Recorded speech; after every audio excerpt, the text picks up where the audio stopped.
Picture this: Madrid, winter of 1700. The air is thick with incense and sickness.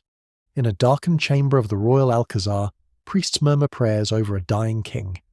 Candles flicker, shadows crawl across gold-draped walls, and the scent of death hangs heavy. On the bed lies Charles II of Spain, the last of the once mighty Habsburg dynasty. His body is bloated, his skin pale and blistered. His hair falls in brittle strands, his jaw twisted in the grotesque shape that would one day bear his family's name, the Habsburg jaw.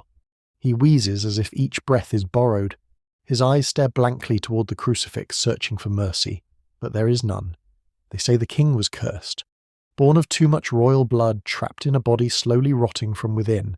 For 40 years he ruled an empire without knowing his own doom was written in his veins, and in his death, Spain's greatest dynasty would crumble into dust. The curse of blood can outlive the body, yet behind the superstition lies a chilling truth, one not of demons or spells, but of genetics, pride, and the haunting cost of purity. The story of Charles II is not just the tale of a decaying king, it is the story of how power, unchecked by humility, destroys itself. When blood becomes legacy, legacy becomes death. Charles's tragedy began long before his birth. To understand why a king could rot alive, we must return to the roots of his dynasty, to the very foundation of royal pride that built his curse, the Habsburg obsession with pure blood. For centuries, the Habsburg family ruled over Europe, from Austria to Spain, from the Holy Roman Empire to the New World. They married not for love, but for blood. "Let others wage war," one Habsburg emperor famously said. "You, happy Austria, marry." Their policy was simple: keep the crown within the family. But in their quest for dynastic purity, they defied the natural order. Cousins married cousins, uncles married nieces. Generation after generation, their family tree twisted back upon itself like a serpent eating its tail. By the time Charles II was born in 1661, the Habsburg gene pool had turned poisonous. Scientists later discovered that his inbreeding coefficient, the measure of genetic similarity, was twice that of a child born to siblings. He was in every sense the physical manifestation of royal decay. When kings play God, blood remembers. And though the world saw only his crown, nature saw a mistake it would not forgive. From this poisoned lineage a king was born, fragile, beloved, and doomed. Charles was born sickly, frail, and unable to feed properly. His mother, Marianne of Austria, prayed day and night, believing her son's condition was the work of dark magic. Priests were summoned, holy water was sprinkled, yet nothing changed. The infant's head was enormous, his limbs weak. His tongue was so swollen he could barely speak until the age of 4. He could not walk properly until 8. The court whispered that the prince was bewitched, that a curse haunted the royal cradle. But in truth, it was not witchcraft. It was genetics. Centuries of inbreeding had left Charles with severe metabolic and neurological disorders. His body was collapsing under the weight of his own ancestry. Still, his mother clung to superstition. She locked the boy away, surrounding him with priests, relics, and prayers. And so the future king of Spain grew up in isolation, a fragile, frightened child haunted by both illness and faith. The boy who should have been saved by his kingdom's glory was instead trapped by its ghosts.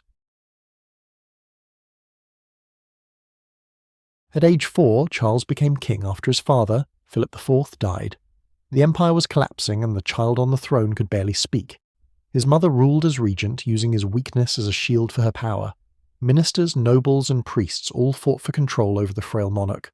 Charles became a puppet, the living symbol of Spain's decline. Ambassadors wrote back to their courts describing him as an idiot in body and mind. He could barely chew, drooled constantly, and often stared blankly into space during meetings of state. But behind his silence was something almost tragic, a mind aware of its own limitations. One letter from his tutor read, "He tries to learn, but his mind and body betray him. The boy wishes to be strong, but he cannot." He ruled an empire he could barely comprehend. The young king's only escape was prayer, endless, desperate prayer. He believed his suffering was divine punishment for the sins of his ancestors, and as his body failed him, the kingdom began to follow.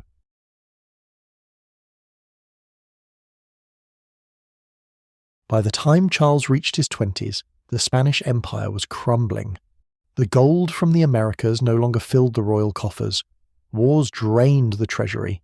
The people starved while the court lived in denial. Spain, once the mightiest empire on earth, was dying, just like its king. Charles became obsessed with finding the cause of his misfortune.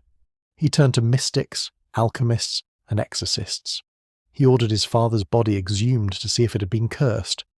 When it was opened, the corpse was said to be intact, as if untouched by time, proof he believed that dark forces were at work. But the real evil was not supernatural. It was centuries of arrogance, the belief that royal blood could be made divine. Empires fall the same way men do, from within, and so, as the empire rotted, so too did its king, his flesh mirroring his throne. By the 1690s, Charles II was a living corpse. He suffered from seizures, chronic infections, and an uncontrollable tremor. His hair fell out in clumps, his eyesight dimmed, his teeth decayed until his jaw twisted grotesquely, the infamous Habsburg jaw that distorted his face and speech.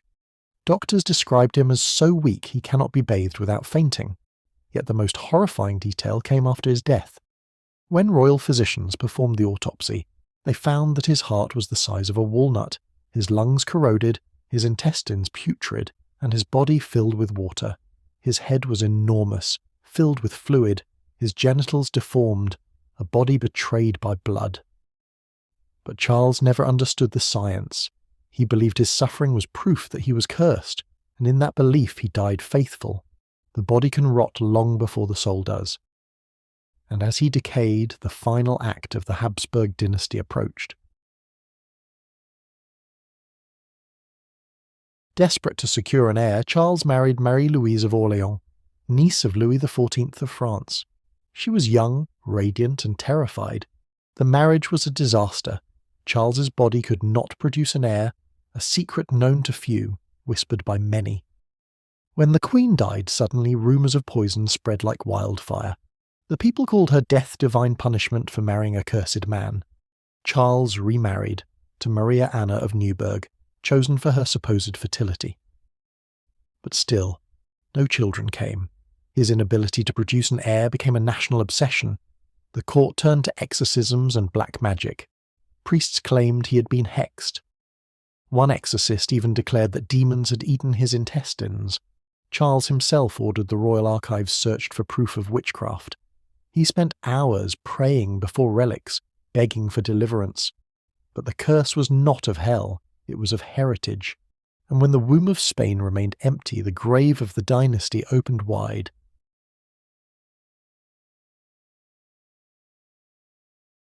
On November 1st, 1700, Charles II died at the age of 38, old before his time, broken beyond repair. His death ended 200 years of Habsburg rule in Spain. The royal physician's report, so grotesque it was hidden for decades, read like a confession of the family's sins. He had no blood in his body, only a pale liquid. His heart was shriveled, his lungs rotted, his intestines full of corruption. Spain wept, but the empire did not mourn long. With no heir, Europe plunged into the War of the Spanish Succession, a conflict that would reshape the continent. Charles II had not just died, he had dragged a dynasty into the grave.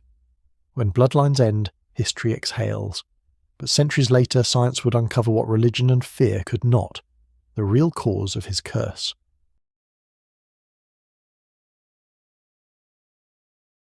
Modern researchers have reconstructed the genetic map of the Habsburgs. Their conclusion was simple and damning. Inbreeding had destroyed the line from within. Charles II's condition was not divine punishment. It was the predictable collapse of a family that refused to mix its blood. Yet the symbolism remains. His body was the mirror of his dynasty. Beautiful, powerful, and decaying. Today, the story of Charles II stands as a warning, not only to kings, but to all empires built on arrogance. Power breeds isolation. Isolation breeds decay. The Habsburgs thought themselves immortal, but nature does not bend to crowns. Blood remembers, history does not forgive. And perhaps, in his suffering, Charles II achieved what none of his ancestors did, a form of tragic immortality. His name endures not for conquest, but for consequence.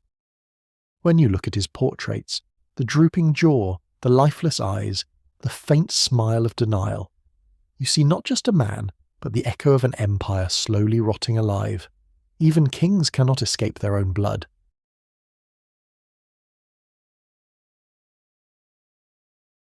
The story of Charles II is not just about disease or decay, it is about legacy, how the past seeps into the present like poison into the veins. He lived believing he was cursed by witches. He died proving he was cursed by history. His life is the silent reminder that the sins of power are often inherited, not earned. In the end, Charles was both king and corpse, ruler and ruin, a man whose body told the truth his court refused to hear, and long after his flesh turned to dust, the echo of his suffering still whispers, "No empire is too great to rot from within."